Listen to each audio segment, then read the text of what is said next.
Yes, so definitely. And then if you, while you're doing all that, make sure you search our Facebook page. It says at Real Scoop Show as well, and hit the like button. We just talked about YouTube. Our YouTube channel is at Real Scoop Show, and also the Scoop Show. That's our Facebook group. So you can search us on all social media. Well, most of them. I don't think we on Snap yet. Y'all know we're on TikTok, but you know. The main what we do. Also, I know you guys have been seeing the ads around Facebook of the little black book of business that is being brought to you by our very own Win. So make sure you check that out. You can inbox him for more information. There's the flyer. We'll put information in the comments on the video. But yeah, this is for businesses that take pride in having quality customer service. We know that it's been a problem in our culture, and this is something to help us to hold these businesses to a standard and them wanting to do that. So you can sign up as a business, and you can definitely join the group as a consumer. So check that out. So that logo, I swear that's one of my favorite logos, like out right now. Yeah, that logo. Yes. So we are definitely going to start the show off right. It is with Miss Jameka, our Black History buff around here, world-renowned librarian. She's a librarian. She's doing seminars on history now, and she's just awesome. And she is sharing her time with us, and she gives us all the knowledge to help us be better people to know about our history. So what she doing? Hold on. She was just here. Okay. Yeah. That gives you more time to share before she gets here. Okay. Right. Go ahead and tell your friends in. Oh, hey, Alyssa. Yeah, our VIP section that showed up. Miss Shalita, Miss Alyssa. Okay, we got Tennessee in the house. Mm-hmm. Well, okay, see. Where'd she go? I promise I didn't do it this time. Because y'all know I'll be breaking some stuff. Is it my time to do our ad for a production engineer? Right. A production assistant. The scoop is here we go. Hold on. I didn't do it this time. I didn't do it. Yeah. I didn't do it this time. Okay. Hey, Karina. Hey, y'all. My baby. Right. Karina wanted to say hi. So, you know, I can't deny her the pleasure. Our America's Next Top Model in the making over here. Woo! Right. Y'all missed the off screen. She was like, okay, let me fluff your hair. Let me make sure you good. I'm like, really? I'm okay. Get mama ready for her moment. Let that baby right. I guess so. But how are y'all? How are y'all tonight? Good. Yay! I'm so excited about this segment. I have been putting this together since February. Oh, okay. So, let's cue up these pictures. So tonight we are going to talk about Black transgender men and women who have made history. Okay. Yep. Yeah, we going there. We sure are. I'm seeing people's comments. I'm seeing y'all's comments out there, and I'm not happy with how we are talking about our trans brothers and sisters. So this is me admonishing y'all. We need to do better. Period. If people ask you to use their pronouns, I need y'all. We need to do that. It's out of respect. So, anywho, I'm going to kick off talking about some trans brothers and sisters in the Black community who have made history. And when Kels pops up some pictures, we're going to talk about these incredible men and women.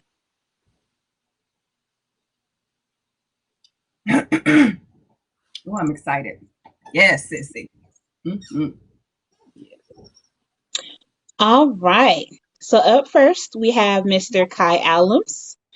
Kai made history as being the first transgender person to come out as transgender to play in the NCAA. And he played for an NCAA team, I believe it was in Washington. And um, he came out as trans after he was playing basketball. And so this is Kai Allums. He right now does a lot of guest speaking. He was featured in a documentary by Laverne Cox, who is a trans actress and activist. And so, again, like I said, this is Kai Allums, the first openly trans person um, who came out and played for the NCAA.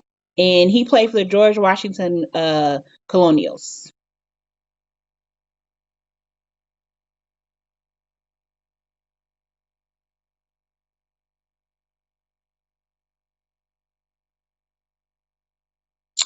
And next, so I actually just learned about him, and I really had no idea who he was. I hadn't heard of him, but in doing my research for this segment, I happened upon his name. This is Kyler Brodus.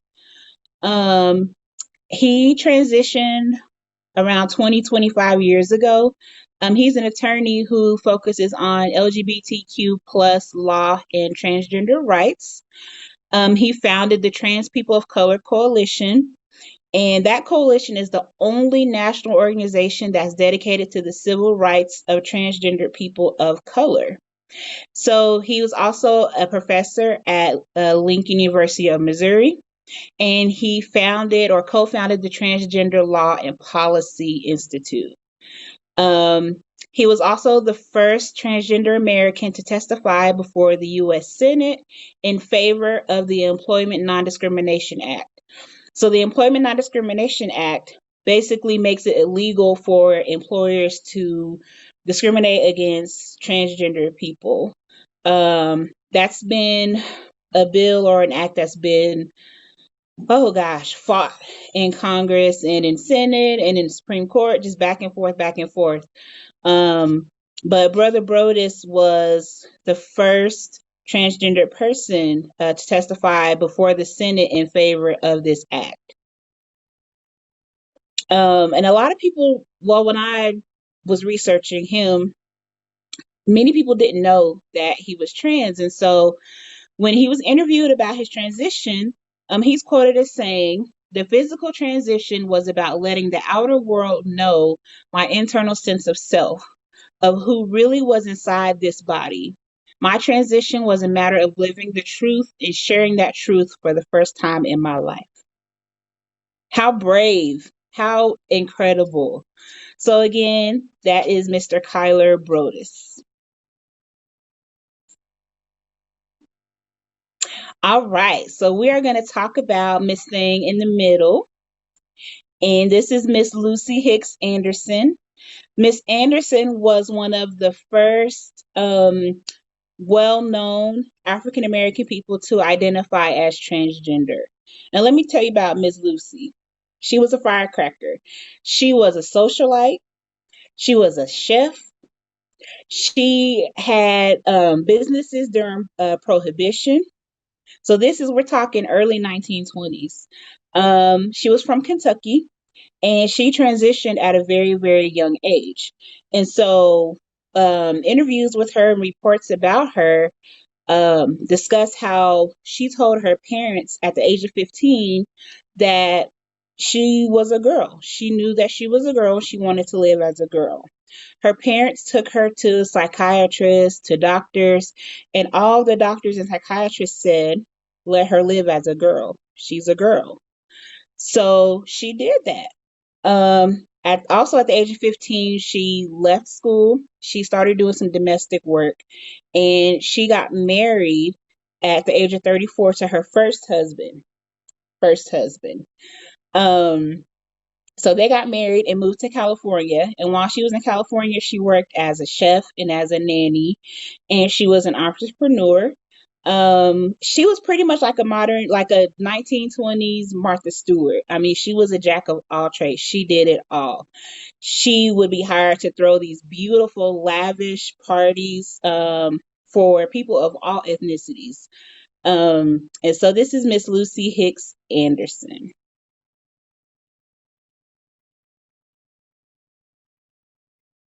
Oh, honey. Okay, so we just had June, which is celebrated as Pride Month. But a lot of people don't know what Pride means and where the Pride celebration came from, what the Pride gay liberation movement was.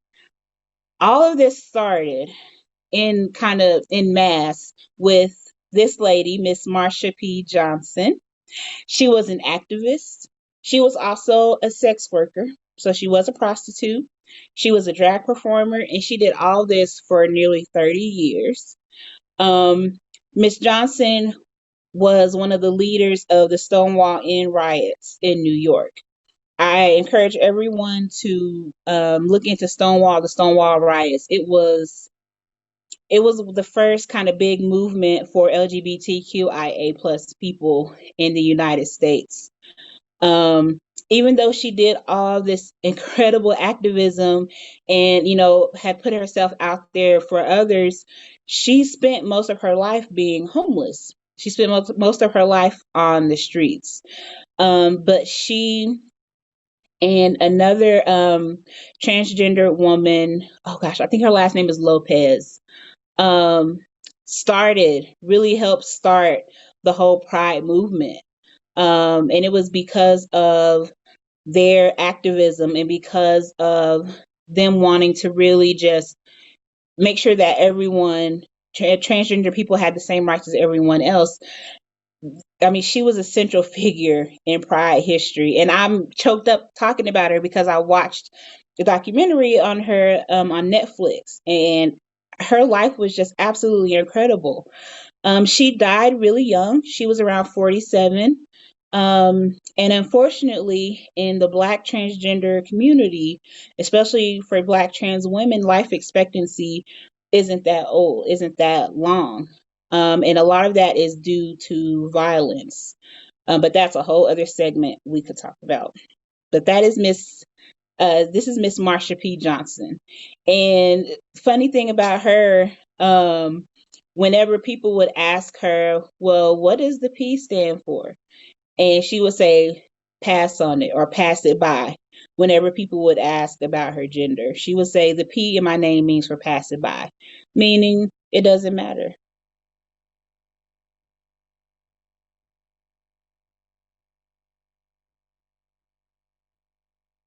So I did a post about this gentleman during Black History Month, and I received a lot of backlash. And this is why. So this is Mr.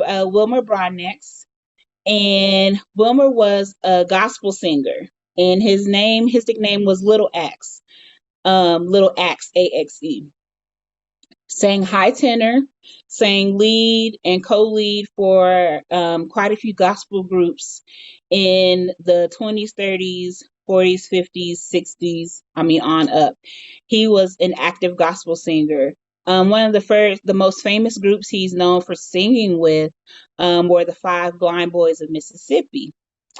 So, you're saying, okay, that's great. Why is he featured in this segment? Well, after Wilmer passed away, he actually was killed by his girlfriend. But when he passed away, the not autopsy, but the medical examination found that he had been passing as a man. So, and I'm trying to use the correct terminology. He was born or assigned female at birth, but he lived his life as a man, as male. And so when different people in these groups were interviewed about Little Axe, they were like, yeah, like that's a man. And then once everything came out that he was trans, it was a really, really, really big controversy in the gospel community. Because as you know, in gospel and with Christianity and things like that, being transgender is a no-no for a lot of people. But he lived his life doing what he loved. I mean, if you listen to any of his old records, his voice was incredible. And so for him to live, that many years, and people really didn't know that he was trans, I don't think his success was not an indicator of his gender. And I think that says a lot. And I think um with it being released that he was trans after his death, I think that was one of the first times that Black Christian culture really had to kind of take a look at what the stance is as far as transgender individuals and how we treat them, how they're involved in ministry, how we minister to them, everything like that. So he was not only famous for gospel music, but in death, he was famous for bringing about this very important conversation.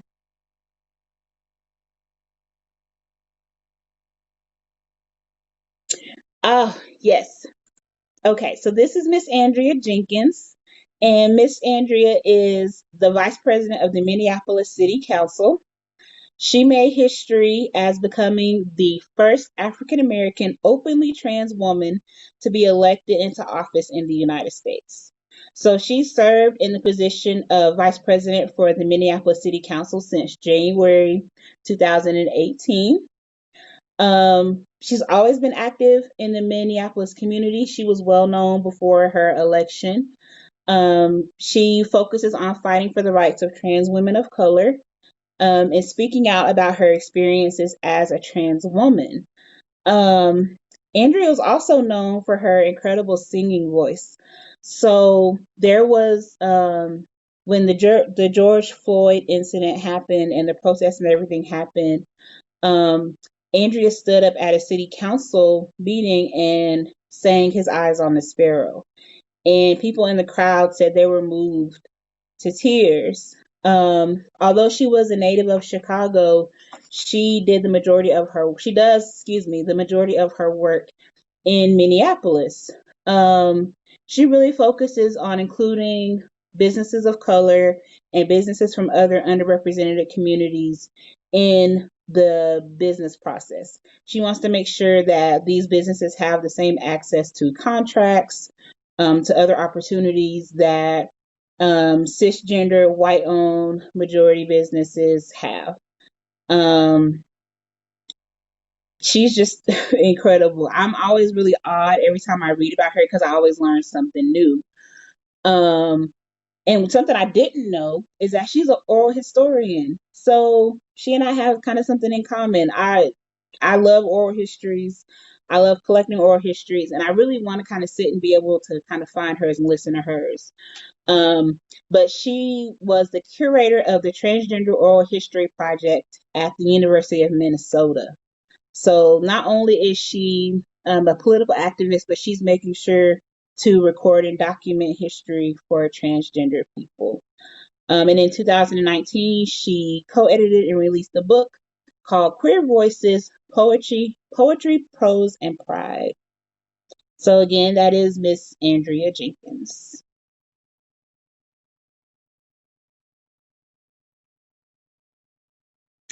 Any questions, comments? Y'all are quiet. Y'all were quiet during the whole segment. Like, did I shock the world? What happened? That was a lot really fast. That was a lot to digest, but it was good because you would have never, who'd have thought in a lot of those cases. You know what I mean? In a lot of those cases. And I did not know that Netflix special was there for Miss Marsha Johnson. Yes, Miss Marsha P. Johnson. Yes, I have to be sure and slide that link in my DM so I can be sure. Let me see if I can look it up real quick. Yeah.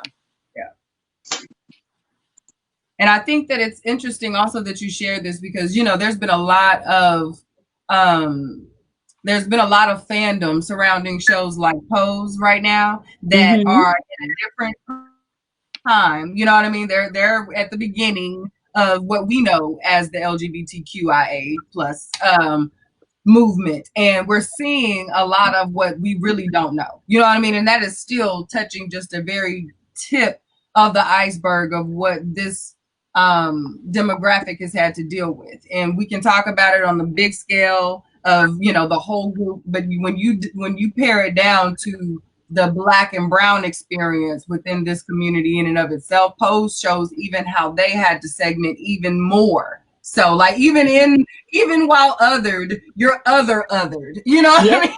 So, absolutely. you know, I can appreciate you sharing people who from now and before, you know, because Pose makes it all extra, you know, va-va-voom, you get the balls and all this other stuff, but they do touch on a lot of what we don't feel comfortable with discussing, you know, and the other side. So this is, I appreciate you for this. This was of good. course. And the documentary is called The Death and Life of Marsha P. Johnson, and it is on Netflix.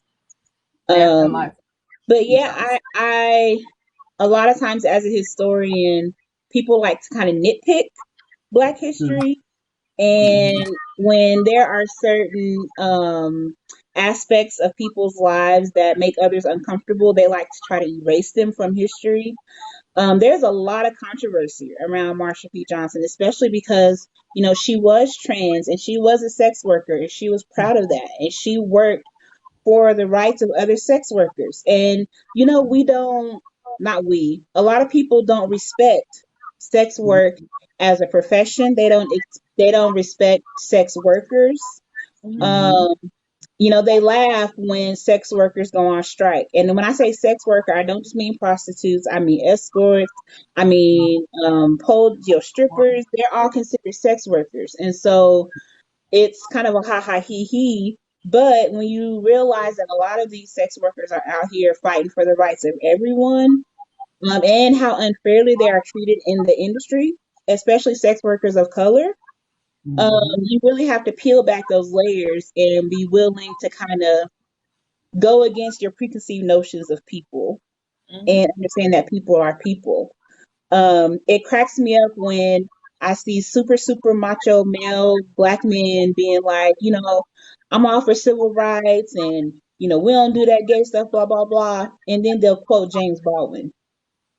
And I'm like,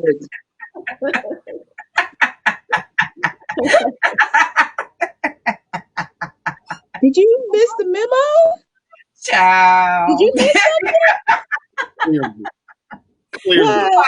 It's an interview, and it is like they're doing like the Black Power fist with the pick in the hair and everything, and then they quote Bayard Rustin, and I'm like, Bayard Rustin was gay. Like Bayard Rustin was arrested for sleeping with two men. Like he was, but yeah, I mean, and those be the ones, and I'm like, how can you be pro Black lives and I'm all civil rights and I'm pro Black this, pro Black that, but you leave out Black LGBTQ plus, you know, IA plus people? To me, it just doesn't make sense. I'm not telling people how to be an activist. I'm just saying we can't leave these voices out of Black history. And that's why I presented us with this information today. Good stuff.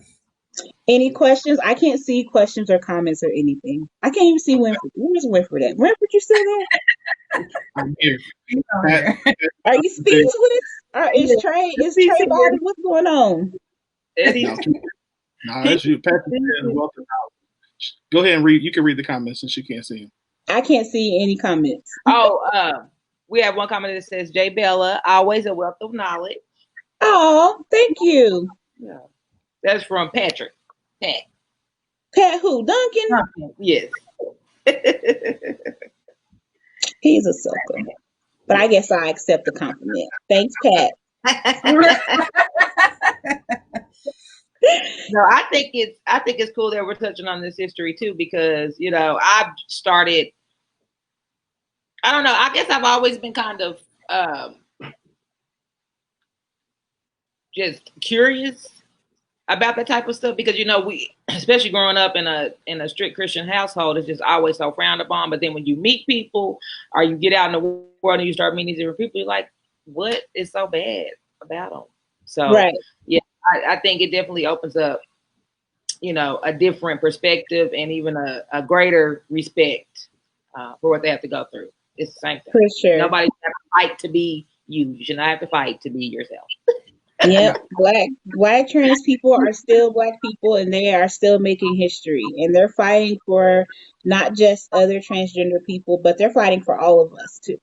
So shout out to my trans brothers and sisters. I'm here for it, and I'm here for these oral histories and collecting their history. Yeah. I mean, I've had some fantastic and amazing conversations with transgender activists, and yeah, it's awesome. So let's make sure we're including them in this history. All right. Always. Winfrey with that big sigh. Winfrey, you good?